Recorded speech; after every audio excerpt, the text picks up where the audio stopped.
कभी भटकने देना, तुम्हारी इज्जत तुम्हारी हिम्मत इसे कभी ना उजड़ने देना। नए जमाने की तेज हवाएं तुम्हें कभी भी छू न पाए, आंधियों में भी संभल के रहना, वफा की बेकर ए बिन्ते हवा। कटा सकती है सिर अपना मगर सजदा न छोड़ेगी, कटा सकती है सिर अपना मगर सजदा न छोड़ेगी, बेटियां उम्मते मुस्लिमा की कभी पर्दा न छोड़ेगी। अल्लाह के रसूल सल्लल्लाहु अलैहि वसल्लम इरशाद फरमाते हैं कि बीवी एक होगी पर 4 आदमियों को लेकर जहन्नम में जाएगी। सहाबा ने पूछा, या रसूलल्लाह किस किस को लेकर जाएगी? तो अल्लाह के रसूल ने फरमाया कि बाप ने पर्दे को नहीं कहा तो बाप भी दोज़ख में जाएगा, भाई ने पर्दा नहीं कराया भाई भी दोज़ख में जाएगा, शौहर ने पर्दा नहीं कराया शौहर भी दोज़ख में जाएगा। वो बेटा जो कहता था कि अम्मा बुलाती पत्थर और पहाड़ों पर डाल दे तो पहाड़ भी अल्लाह के अज़ाब को बर्दाश्त नहीं कर सकते। मेरी बहनों, तुम अल्लाह के अज़ाब को कैसे बर्दाश्त कर सकोगी? तुम्हारा ये नाजुक वजूद किस कदर अल्लाह के अज़ाब को बर्दाश्त करने की ताकत रखता है, जरा सोचो तो सही। आज तुम अपने हुस्न की नुमाइश कर रही हो, आज तुम बारीक और पतले कपड़े पहन करके दुनिया के सामने अपने हुस्न को जाहिर कर रही हो। क्या तुम्हें डर नहीं लगता तुम्हारा हुस्न ज्यादा दिन तक तुम्हारे पास न रह सकेगा? जवानी कितने दिन के लिए आती है? जवानी आती है जाने के लिए, जवानी आती है खत्म होने के लिए। ज्यादा से ज्यादा जवानी 10 से 15 साल तक तुम्हारे पास रहेगी। अपनी जवानी की उम्र में तुम अपने हुस्न की खूब नुमाइश कर लो, उसके बाद फिर क्या है? जिस हुस्न की तुम नुमाइश कर रही हो, ये नुमाइश तुम्हारा करना इसी तुम्हारे खूबसूरत चेहरे को कभी कब्र के कीड़े खाएंगे, कभी कब्र की मिट्टी खाएगी।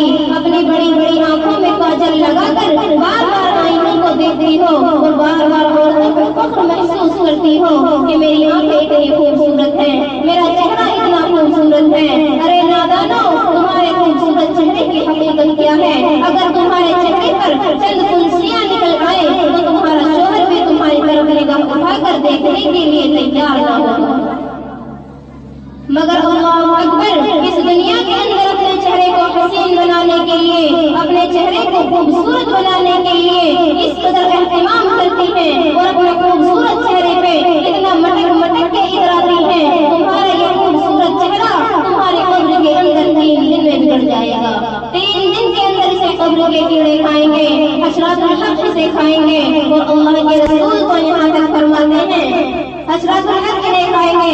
हजरत इब्न मुसय्यब रहमतुल्लाहि तआला अलैहि फरमाते हैं कि मैं अली के मुर्तज़ा के साथ कब्रिस्तान गया और मैंने जाने के बाद क्या देखा? कब्र वाला अली ने कब्र वालों को सलाम किया और सलाम करने के बाद पूछा, ए कब्र वालों, तुम्हारा क्या हाल है? तुम्हारी क्या कैफियत है? तो एक कब्र से आवाज आई, ए अली, क्या पूछते हो? जिन खूबसूरत बालों को हम दिन में कई मरतबा संभालते थे वो बाल हमारी खोपड़ियों से झड़ चुके हैं। ए अली मुर्तज़ा, जिस जिस्म पर परफ्यूम और इत्र लगाकर दुनिया के सामने फख्र महसूस करते थे, उस जिस्म को अज़दहे कर रहे हैं। ए अली मुर्तज़ा, जिन बड़ी बड़ी आंखों में काजल लगाकर बार बार आईनों को देखते थे और बार बार अपने आप पर फख्र महसूस करते थे, वो आंखों के गोले बह बह कर गालों से गिर रहे हैं। ए अली मुर्तज़ा, तुम हमारा हाल क्या पूछते हो? इस्लाम की मुक़द्दस शहज़ादियों, तुम अपने बड़े बालों की नुमाइश के लिए इस कदर सरगर्दा नजर आती हो, इस कदर अल्लाहु अकबर पुरगोशा नजर आती हो। तुम्हारे ये बाल तुम्हारे कब्र के अंदर झड़ जाएंगे, तुम्हारी ये आंखें इसे कब्र के बिच्छू खाएंगे। और अल्लाह के रसूल को यहाँ तक फरमाते हैं कि आज औरतें यहाँ तक फरमाते हैं कि फरमाया गया दूसरे मर्दों से गलत ताल्लुकात कायम करना तो बहुत बड़ा जुर्म है। अगर किसी ने एक मर्तबा अपना हाथ दूसरे मर्द के हाथ में दिया होगा, उस औरत पर अल्लाह उसकी कब्र में 99 सांप मुसल्लत फरमाएगा और उसमें से एक सांप की ताकत का आलम ये होगा, अगर वो सांप सांस ले दुनिया में तो उसकी सांस की गर्मी से पूरी दुनिया के इंसान मर जाए। अगर वो सांप अपनी धुन को किसी पहाड़ पर मार दे तो पहाड़ रेजा रेजा हो जाए। ऐसे ऐसे ताकतवर 99 सांप उस औरत पर मुसल्लत किए जाएंगे जिसने एक मर्तबा अपना हाथ दूसरे मर्द के हाथ में दिया होगा। मेरी मुअज़्ज़ज़ ख़वातीन इस्लाम, मैं आपसे पूछना चाहती हूँ कि जवानी कितने दिन के लिए आती है? जवानी आती है जाने के लिए,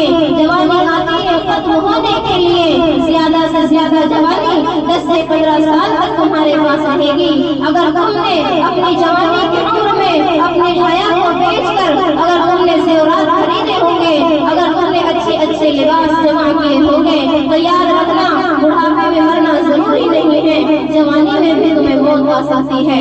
اللہ اکبر، جب تمہاری موت آئے گی، اگر تم نے اپنے حیا کو بیچ کر زیورات اکٹھے کیے ہوں گے، وہ زیورات تمہارے بدن سے نکال لیے جائیں گے، اور وہ لباس جو تم نے جمع کیا ہوگا، وہ لباس بھی تم سے چھین لیا جائے گا، اور تمہیں کیا پہنایا جائے گا؟ سادہ سا سمپل سا 2 سفید کپڑا جسے دنیا کفن کہتی ہے، وہ کفن تمہارے بدن سے لپیٹا جائے گا۔ آج جو تمہاری سہیلیاں تم سے کہتی ہیں چل اس غربت میں کیا رکھا ہے، چل چل کر عیش کی زندگی گزار، یاد رکھنا ان ظالموں کی بات کبھی مت سننا۔ نبی نے اپنی بیٹی کا نکاح کسی کروڑ پتی کے ساتھ نہیں کیا تھا، نبی نے اپنی بیٹی کا نکاح ایک ایسے غریب علی کے ساتھ کیا تھا جن کے پاس رہنے کو گھر بھی نہ تھا۔ علی کے کہنے سے میرے آقا فرماتے ہیں، علی میں فاطمہ کا تمہارے ساتھ نکاح کرنا چاہتا ہوں۔ علی ایسے تھے، اس وقت ان کے پاس کپڑا خریدنے کے لیے پیسے بھی نہ تھے، مہر دینے کے لیے پیسے بھی نہ تھے۔ عرض کرتے تھے یا رسول اللہ، نہ کپڑا خریدنے کے لیے میرے پاس پیسے ہیں، نہ مہر دینے کے لیے میرے پاس پیسے ہیں۔ حضور فرماتے ہیں میری زرہ لے کر جاؤ اور اسے بازار میں بیچ دو اور کپڑا خرید کر لاؤ اور فاطمہ کا مہر ادا کرو۔ میں تم سے پوچھنا چاہتی ہوں، اگر نبی چاہتے تو اپنی بیٹی کا نکاح کسی دولت مند کے ساتھ کر دیتے۔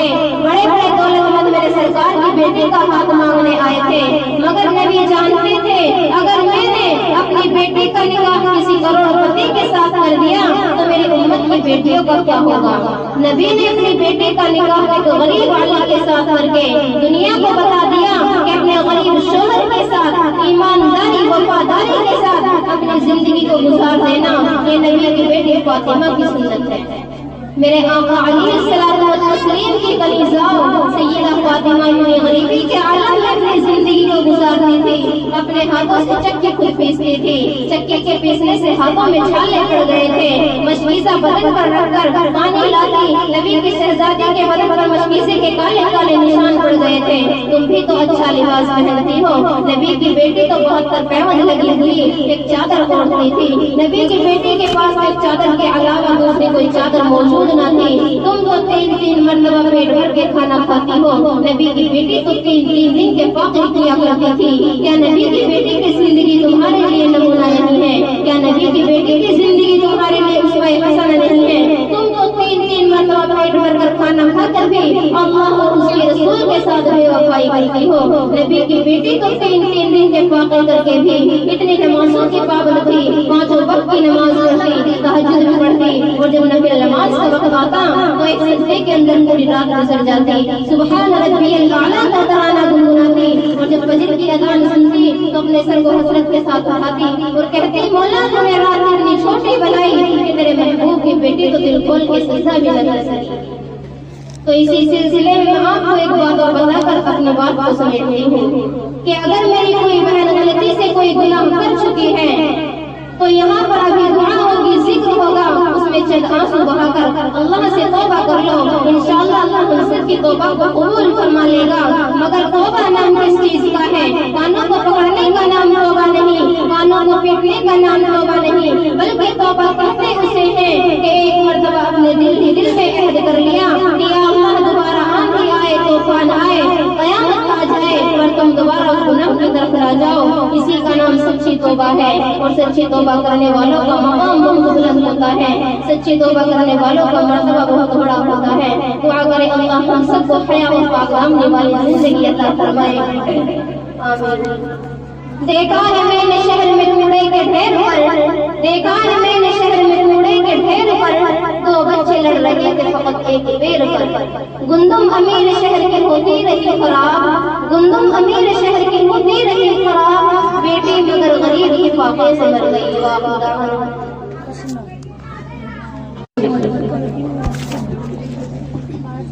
السلام علیکم۔